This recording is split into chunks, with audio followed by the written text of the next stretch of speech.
अस्सलाम वालेकुम ल्यूज़, मैं हारिस अज़मी प्रोफेशनल एस्ट्रोलॉजर अपनी ज़िम्मेदारी पूरी करते हुए इस हफ़्ते के अहवाल रिसर्च वर्क पूरा करके आपकी खिदमत में हाजिर हूँ। न्यूज़ के लिए ये हफ़्ता काफ़ी इम्पॉर्टेंट है।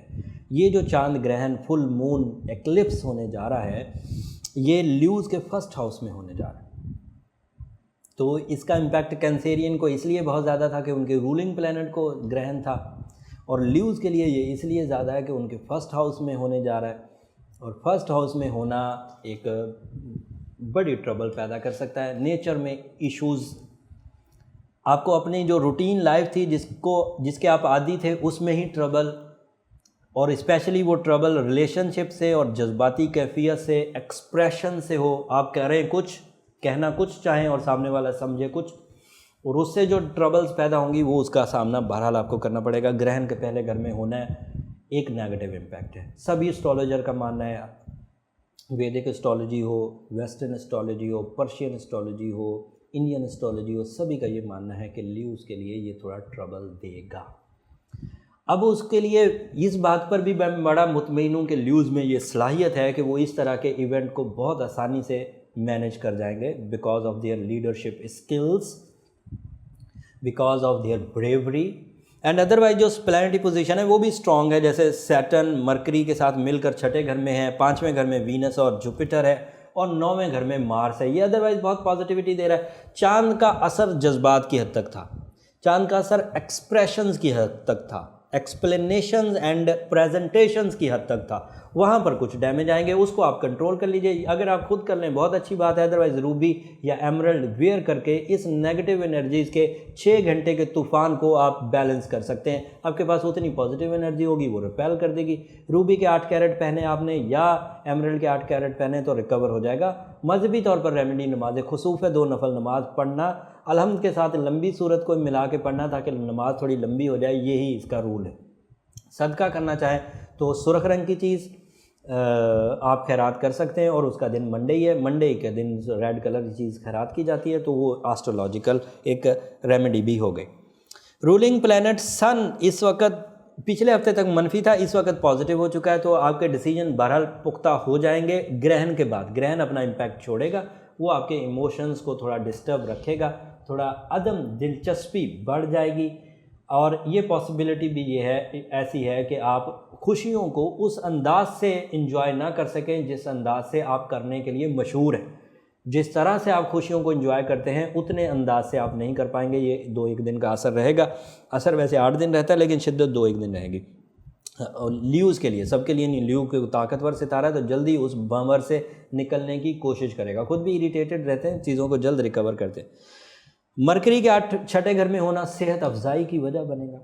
बीमारियों के खात्मे और वबाई अमराज से बचाव, जिस्मानी कमज़ोरी से बचाव, क़ुव्वत इरादे में इजाफ़ा, ये लेकिन सब बातें उस ग्रहण के इम्पैक्ट के बाद असरअंदाज होने लगेंगी। जितना दिन ग्रहण का असर रहेगा उतने तो पीर को तो रहेगा, मंगल तक उसका मोमेंटम चलेगा शिद्दत के साथ। वैसे एस्ट्रोलॉजिकली 7-8 दिन चांद ग्रहण का असर रहता है, सूरज का असर 12 या 15 दिन रहता है।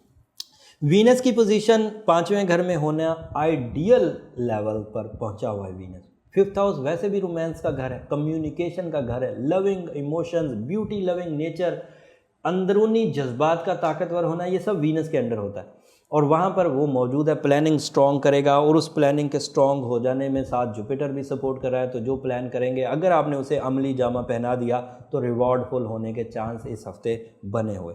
मार्स 9वें घर में, 9वां घर भी मनसूबा साजी का है, 9वां घर औलाद का है, घर की ताज़ीन व आराइश का है, घर के अपग्रेडिंग का है, घर की तब्दीली का है। ये 9वां घर आपके लिए मुस्बत है। मार्स वहाँ पर पूरा महीना ही रहेगा, अगले हफ्ते तक रहेगा।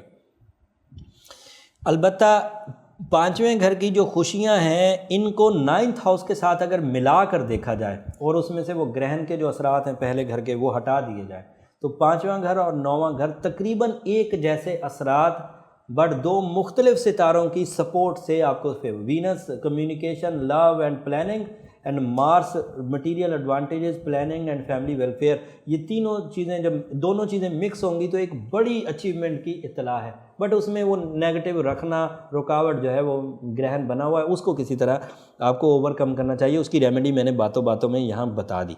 ग्रहण के असरात के अलावा एक इशू आपके सामने और आएगा, वो सैटर्न की वजह से छठे घर में, कि आपके बारे में, आपकी शख्सियत को देखकर, आपकी अपीयरेंस को देखकर लोग राय गलत कायम करेंगे, आपके बारे में क्यास ये करेंगे कि आप उनके साथ कुछ बुरा करने वाले हैं, या आपकी शख्सियत उनके दिल और दिमाग पर कोई मुस्बत असर नहीं छोड़ेगी, कुछ मनफी इम्पैक्ट्स आ सकते हैं। सो ओवरऑल हफ्ता इसी तरह से गुजरेगा, 5वें घर, 9वें घर और पहले घर के नेगेटिव इम्पैक्ट, 5वें घर के पॉजिटिव और 9वें घर के पॉजिटिव इम्पैक्ट्स देता हुआ। एमरल्ड आपका बर्थ स्टोन है। एमरल्ड के अलावा रूबी पहन सकते हैं। ये दो ऐसे स्टोन्स हैं जिनकी केमिस्ट्री आपको पूरा हफ्ता या पूरी ज़िंदगी इन पॉजिटिविटीज़ देती रहेगी, और अगर आपने ये वेयर किया होगा तो ये जो ऊंच नीच होती रहती है इसको आप बहुत हद तक बैलेंस कर सकते हैं। उम्मीद करता हूँ कि आप इस वीडियो की दी हुई इन्फॉर्मेशन से भरपूर फ़ायदा उठाएंगे और इस हफ्ते नुकसानात से बचे रहेंगे। इस अगले हफ्ते की वीडियो इससे भी ज़्यादा कारआमद होने जा रही है, क्योंकि सितारों में मेजर चेंजेस हैं। लेकिन वो वीडियो हासिल करने के लिए चैनल को सब्सक्राइब कर लीजिए, ताकि वो वीडियो का नोटिफिकेशन बर वक्त आपको मिलता रहे। अगले हफ्ते तक के लिए इजाज़त दीजिए। अल्लाह ने के बाद।